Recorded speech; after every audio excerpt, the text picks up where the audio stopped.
He's Catholic. And he was wearing a Make America Great Again cap. If Nicholas had not purchased that souvenir cap that day at the mall, if he was not wearing it, none of us would know who Nicholas Sandmann is. He would still be living his life privately, going to school without worrying about how his school and his classmates and the world feel about him. Here's a 16-year-old kid, Sean. It's tough being 16.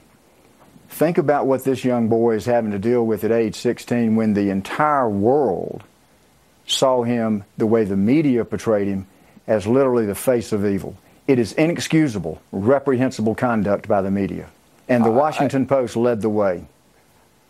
Well, you also telegraphed my interpretation. I've read every word of your 38-page complaint that CNN's not far behind, NBC's not far behind. But, Lynn, I've got to imagine if you add up all media outlets in this day and age and include Hollywood actors and actresses with the fame behind and the power of the pulpit that they have, hundreds, thousands of potential lawsuits here? Certainly hundreds. The good news is that we have 2.5 years to identify and file lawsuits against the wrongdoers.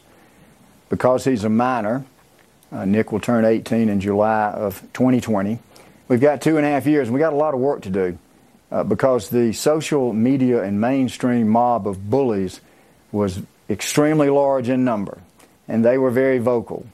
And the mainstream media, like the Washington Post, gave them a megaphone to go out and to shout to the world that this young boy had instigated this event, which he did not, had engaged in behavior swarming around Mr. Phillips, which he did not, had blocked Mr. Phillips' ability to leave the scene, which he did not. I mean, Nicholas Sandmann, as you said, Sean, he didn't do anything wrong. He exhibited the most respectful behavior of anyone involved in this incident.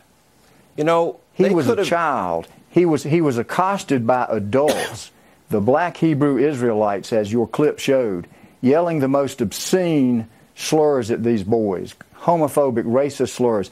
And then you have this character Phillips, and I say character because let me tell you, I've watched what he said. He doesn't tell the same story twice because he's a liar. And yet the media put him on interview after interview to tell his false story and condemn this young, innocent boy. Well, I assume that by those comments, and I think you said on Twitter that you would sue Nathan Phillips as well. You know, I watched what those kids went through and what these people said to them. They said nothing back. I don't know if I'd have that kind of restraint. It's kind of amazing